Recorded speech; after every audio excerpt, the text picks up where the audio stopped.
Mengapa tanaman bidara tidak baik ditanam di sekitaran rumah?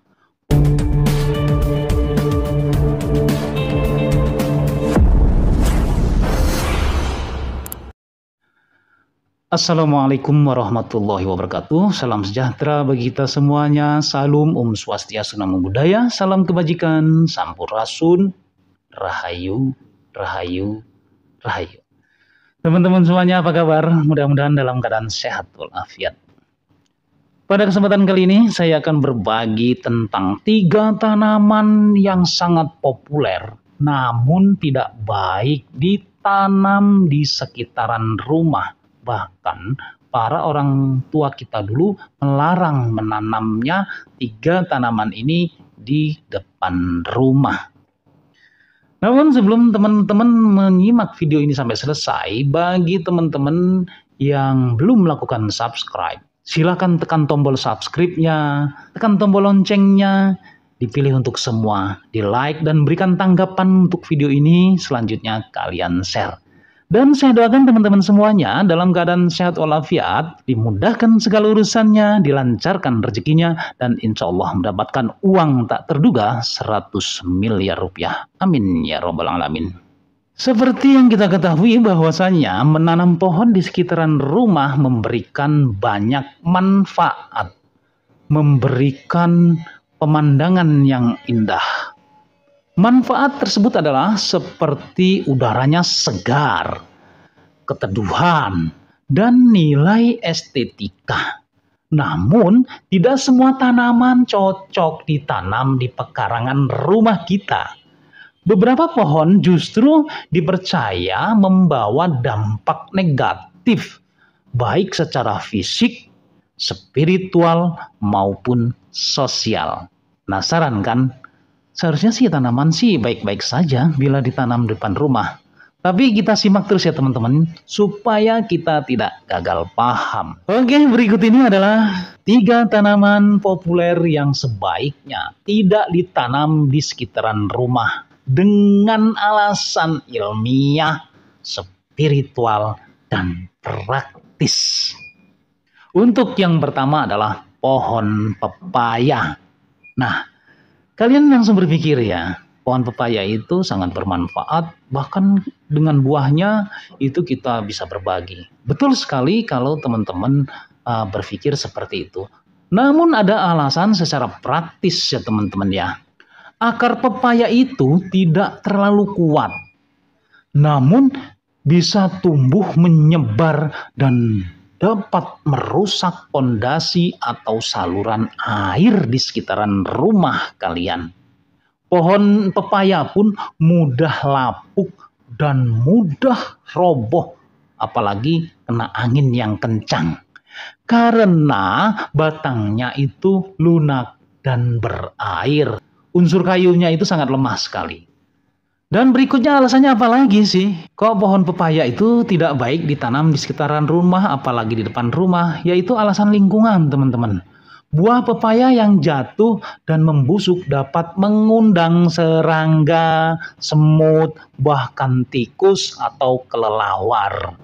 Jadi, halaman rumah kalian bisa terlihat kotor dan kumuh. Sedangkan alasan kepercayaan atau spiritual dalam beberapa budaya, pohon pepaya dianggap kurang baik ditanam di depan rumah karena batangnya yang rapuh melambangkan kurangnya ketahanan atau keberuntungan yang mudah runtuh. Pepaya dalam filosofis itu berarti payah, artinya susah. Jadi, sebaiknya pohon pepaya jangan ditanam di depan rumah, walaupun pepaya itu banyak manfaatnya. Nah, yang kedua adalah pohon pisang.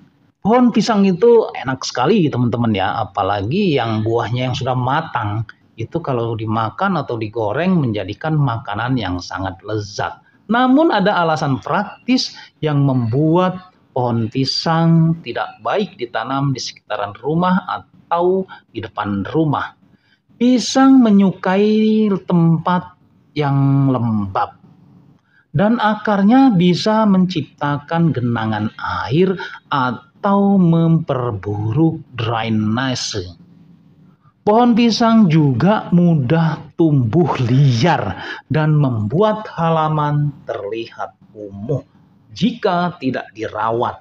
Apalagi daun-daunnya yang sudah mengering itu mudah sekali terbakar dan terkesan sangat kumuh rumah kalian apabila di depan rumah ataupun di sekitaran rumah kalian ada pohon pisang. Jadi untuk itu, untuk melancarkan rezeki dengan keindahan lingkungan rumah kalian, tanamlah pohon pisang jauh dari rumah atau di kebun kalian. Sedangkan alasan kepercayaan mengapa untuk tanaman pisang ini tidak baik ditanam di sekitaran rumah apalagi di depan rumah. Di beberapa budaya Jawa dan Bali, pohon pisang sering dikaitkan dengan dunia gaib, dunia mistis, atau tempat bersembunyinya makhluk astral atau makhluk halus. Yang perlu teman-teman ketahui bahwasanya makhluk halus itu memang ada. Penampakannya di dekat rumah sering dianggap mengundang energi negatif, terutama jika ditanam di sisi kiri atau di belakang rumah, apalagi di dalam rumah.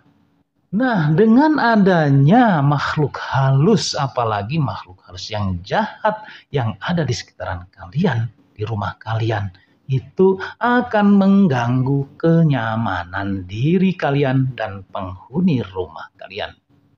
Kemudian yang ketiga adalah pohon bidara atau Ziziphus mauritiana. Saya rasa teman-teman tidak asing dengan namanya tanaman bidara. Tanaman bidara itu biasanya dipakai untuk ruqyah ya. Dengan alasan praktis, meski daunnya sering digunakan untuk mengobati dan ruqyah pada penyakit non-medis, pohon bidara memiliki duri tajam yang beresiko melukai anak-anak atau hewan peliharaan kalian. Ya kalau hewan peliharaan sih nggak terlalu bermasalah ya teman-teman ya. Namun apabila untuk duri dari pohon bidara itu melukai putra-putri kesayangan kalian, itu sangat menjadi masalah. Pertumbuhan tanaman bidara cenderung tidak teratur dan mudah rimbun sehingga dapat menghalangi cahaya matahari ke dalam rumah. Belum lagi daun-daun bidara itu mudah rontok sehingga akan mengotori halaman rumah kalian. Kalau rumah kalian sudah terkesan kotor, kumuh, itulah membuat rezeki menjadi seret. Selanjutnya alasan spiritual mengapa tanaman bidara tidak baik ditanam di sekitaran rumah. Pohon bidara itu memiliki nilai spiritual yang tinggi, terutama dalam konteks pembersihan dari gangguan jin. Loh, itu kan baik artinya. Nah, karena itu beberapa orang percaya bahwa menanamnya di sembarangan tempat tanpa niat yang benar atau tempat yang sesuai atau tempat yang cocok justru bisa menjadi kontraproduktif secara spiritual. Jadi segala sesuatu itu walaupun bermanfaat, tempatnya pun harus tepat. Sedangkan alasan etika sosial. Dalam beberapa komunitas, pohon bidara dianggap khusus untuk pemakaman atau tempat ritual tertentu. Sehingga menanamnya di halaman bisa dianggap tidak pantas atau kurang etis. Dapat kita simpulkan, meski pepaya, pisang, dan pohon bidara memiliki manfaat yang besar pada masing-masing tanaman tersebut, namun menanamnya tanpa pertimbangan lingkungan, estetika, atau budaya lokal bisa menimbulkan lebih banyak masalah daripada manfaatnya, akan lebih banyak mudaratnya daripada manfaatnya.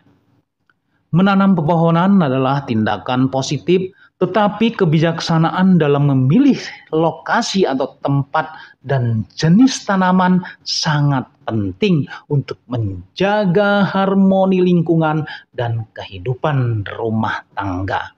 Kalau hanya karena ingin mendapatkan manfaatan dari tanaman, tapi efeknya tidak baik, lebih baik kita tanam di tempat yang lain. Bisa ditanam di kebun, atau di tempat yang lainnya ya. Kalau enggak ya beli aja sih, apa susahnya. Oke teman-teman semuanya, demikianlah yang dapat kami sampaikan. Semoga bermanfaat untuk kita semuanya, khususnya buat diri pribadi saya. Kebenaran itu datangnya hanya dari Allah Subhanahu wa Ta'ala, sedangkan kesalahan merupakan kehilapan diri pribadi saya dalam menyampaikan informasi ini. Untuk itu mohon maaf atas segala kehilapan dan kekurangan. Jangan lupa teman-teman semuanya, sedekahkan subscribe kalian. Semoga menjadi ladang amal jariah buat kalian semuanya. Sampai ketemu lagi dengan saya di video saya selanjutnya. Wallahul muwaffiq ila aqwamit thoriq. Wassalamualaikum warahmatullahi wabarakatuh.